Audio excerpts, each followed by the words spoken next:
Assalamualaikum warahmatullahi wabarakatuh, teman-teman semua. Semangat pagi.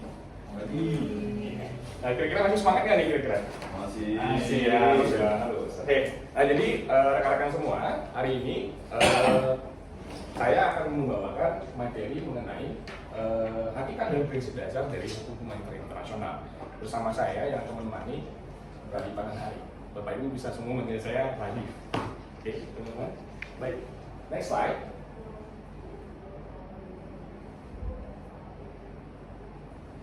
Ada dua hal yang di sini sebelum kita masuk pada inti materi. Yang pertama adalah tujuan dari institusional umum, kemudian yang kedua adalah tujuan institusional secara khusus.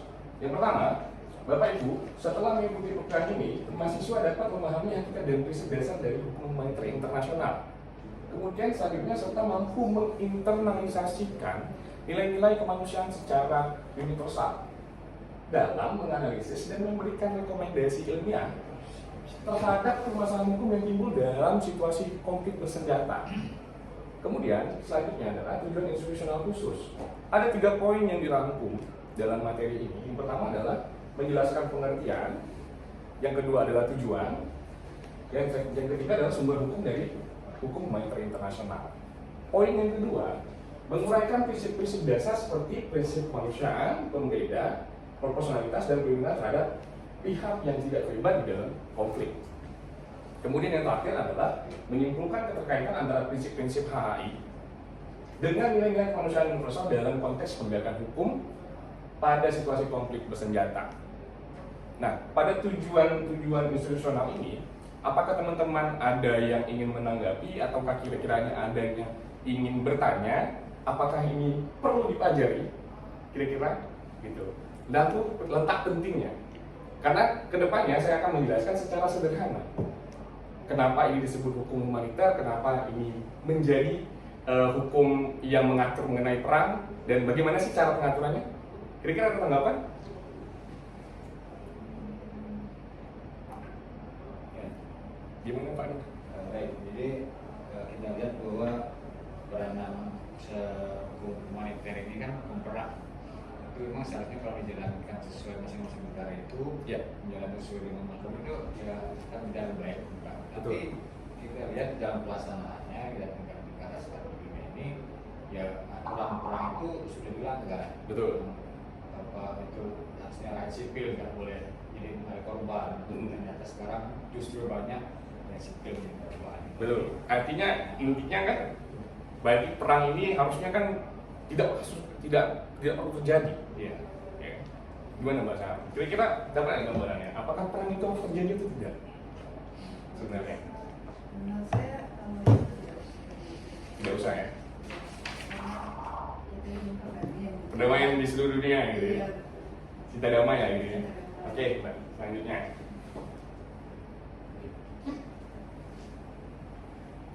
Perang ataupun konflik bersenjata.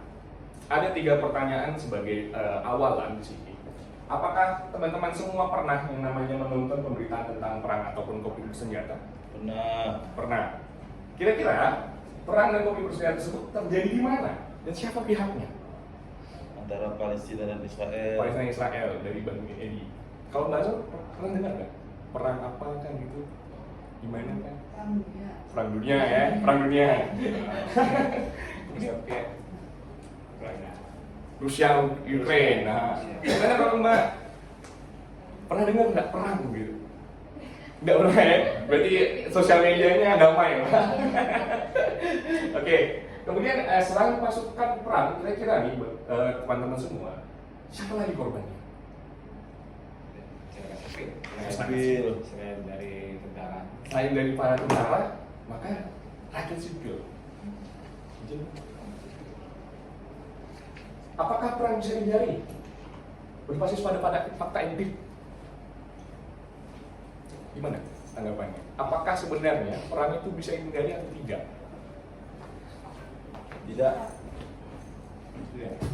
Tidak. Pak Edi bilang tidak. Gimana Mbak Sarah? Bisa dihindari nggak? Kira-kira perang itu bisa dihindari? Bisa harusnya ya. Gimana kalau Pak Nur? Bisa tidak, bisa iya. Bisa tidak, bisa iya. Tergantung kepentingan dari masing-masing Gimana? Ya. Gimana kalau Mbak? Bisa dihindari kalau ada kesepakatan hasil dari negosiasi. Intinya kesepakatan ya, betul.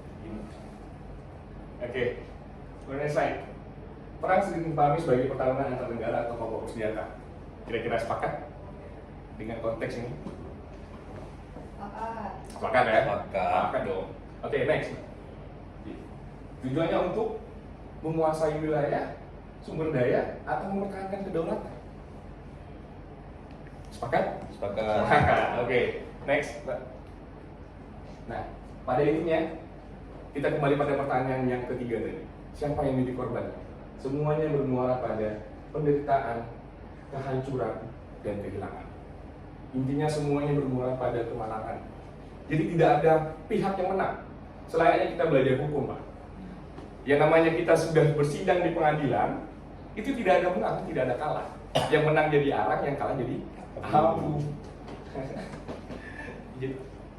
Next slide. Oke, refleksi. Jika perang membawa penderitaan sebesar itu, mengapa manusia masih terus berperang? Ini menjadi pertanyaan bagi kita bersama. Kemudian yang kedua, apakah ada cara agar perang tidak menjadi ajang kehancuran total? Dan yang ketiga adalah, dapatkah manusia tetap memiliki batasan moral saat harus berperang? Next slide. Jawabannya adalah kesadaran ini. Kita semuanya sepakat tadi bahwasanya perang itu tetap salah, perang itu tidak boleh terjadi, tetapi pada akhirnya itu tidak dapat dihindari. Semuanya terjadi karena mungkin ada kepentingan ekonomi, kepentingan politik, kemudian ada kepentingan militeristik. Sehingga dari kesadaran ini yang menjadi korban adalah rakyat sipil. Selain rakyat sipil, adanya lingkungan juga. Jadi kerusakan yang parah bukan hanya terpapar pada manusia, tetapi juga pada lingkungannya. Selanjutnya, nah ini Konvensi Jenewa 1949 tentang perlindungan korban perang. Inilah aturan utamanya. Inilah aturan secara globalnya yang disepakati oleh 193 negara dan diratifikasi secara sah dan berlaku secara mutlak di seluruh wilayah dunia, tidak terkecuali. Inilah konvensinya.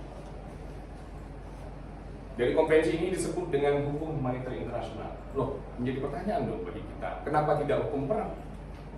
Kenapa tidak hukum perang internasional? Kenapa harus menggunakan kata humaniter?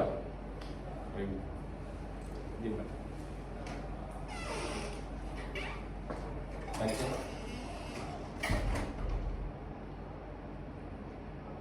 Ya, ada 3 poin untuk merangkumnya. Yang pertama adalah kata humaniter berasal dari humanity, kemanusiaan.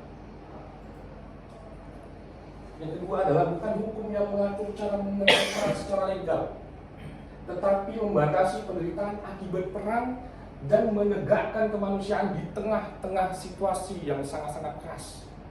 Jadi hukum humaniter itu kenapa disebut humaniter? Bukan untuk cara supaya menang secara legal. Jadi diperbolehkan untuk melakukan pembantaian misalkan terhadap genosida, untuk melakukan perusakan lingkungan pada wilayah konflik. Tidak. Hukum humaniter digunakan untuk menegakkan kemanusiaan di tengah kekerasan yang sangat-sangat brutal. Ini intinya untuk melindungi kemanusiaan itu tersebut. Selanjutnya, istilah yang dipakai bukan hukum perang internasional tetapi hukum humaniter internasional. Di sinilah letaknya. Saja. Hakikatnya 3 poin. Secara sederhana, HAI adalah hukum yang melindungi manusia dan membatasi penderitaan dalam konflik bersenjata. Yang kedua, HAI tidak melarang perang, tetapi mengatur cara perang dilakukan agar tetap pada koridor nilai-nilai kemanusiaan, sehingga perang yang tidak terhindar tersebut tetap menjaga nilai daripada kemanusiaan untuk tidak membunuh secara berlebihan, untuk tidak melakukan tindakan-tindakan yang sifatnya melanggar kemanusiaan bagi tawanan perang maupun bagi rakyat sipil, bahkan bagi hewan itu sendiri, bahkan bagi tumbuhan. Jadi hukum ini mengatur betul-betul komprehensif, betul-betul secara kafah, yaitu Kemudian poin yang ketiga, prinsip utamanya dilindungi yang tidak ikut berperang seperti warga sipil, tahanan dan korban luka. Slide selanjutnya, Pak. Nah, dari Konvensi Jenewa 1949 tadi, terdapat prinsip-prinsip yang telah dirangkum yang diakui secara hukum internasional. Yang pertama adalah prinsip kemanusiaan yang menegaskan bahwa penderitaan harus dibatasi.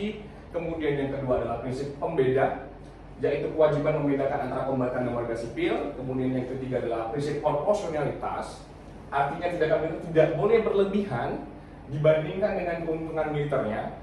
Yang keempat adalah prinsip kehati-hatian yang mewajibkan pihak berperang mengambil langkah pencegahan agar kerugian warga sipil dapat dihindari. Kemudian yang kelima adalah prinsip keperluan militer yang membolehkan penggunaan kekuatan hanya jika benar-benar diperlukan untuk mencapai tujuan militer yang sah. Secara detail, contoh yang pertama, prinsip kemanusiaan menegaskan bahwa penderitaan harus dibatasi. Ini pada intinya tidak boleh dan tidak diperkenankan untuk melakukan pembunuhan secara bisa dibilang secara brutal. Bapak Ibu mungkin pernah mendengar ada situasi di mana konflik terjadi, rakyat sipil itu mengalami penderitaan yang berlebih. Contoh, mereka tidak dapat bercocok tanam, mereka tidak dapat bekerja dengan layak, dengan baik, dengan aman, mereka tidak dapat sebagai contohnya juga, bahwasanya di beberapa tempat di Asia Tenggara, contohnya Vietnam, tentara Amerika itu bukan hanya berperang melawan Vietcong, tapi dia juga melakukan penjajahan secara seksualiti bagi masyarakat Vietnam. Banyak keturunan-keturunan Vietnam itu masih ada darah Amerikanya, karena pada intinya perempuan menjadi korbannya. Oke, kemudian selanjutnya, nah ini adalah human right. Pada intinya konsep-konsep yang terdapat di dalam dunia internasional diakui ada 6 poin. 3 poin pertama adalah human dignity, kemudian yang kedua adalah kasih sayang dan empati, kemudian yang ketiga adalah justice, yang keempat adanya universality of humanity, yang kelima solidarity and aid, yang keenam adalah peace and respect for life. Tadi sebelumnya. Oke, internalisasi nilai. Koneksitas antara hukum, prinsip-prinsip hukum internasional dan prinsip kemanusiaan universal pada intinya di sini. Nilai-nilai kemanusiaan universal adalah jiwa, sedangkan prinsip-prinsip HI adalah bentuk nyata dalam aturan dan tindakannya. Tanpa nilai prinsip, kehilangan makna. Tanpa prinsip, nilai sulit diwujudkan di lapangan peperangan.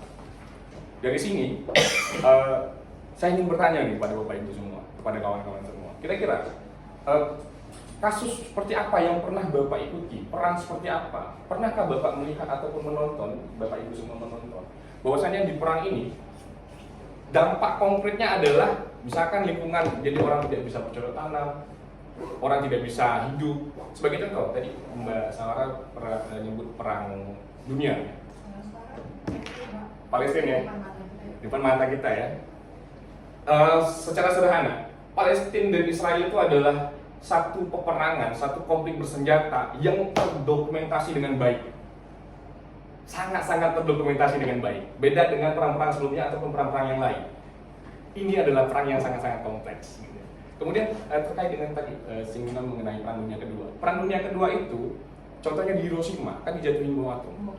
Hiroshima sampai saat ini tidak dapat bercocok tanam dengan baik karena tanahnya terkena radiasi nuklir. Nah, Bapak Ibu, saya ingin mencoba untuk mengambil kesimpulan pada intinya pada hari ini. Hukum perang, hukum humaniter internasional itu tidak melegalkan perang-perang tertentu agar menang. Tetapi pada intinya adalah untuk melindungi kemanusiaan di tengah konflik yang brutal, baik itu antar negara maupun antar entitas lain. Nah, kira-kira Bapak Ibu semua, apakah bisa ditarik kesimpulan kalau misalkan setelah mendengar materi hari ini?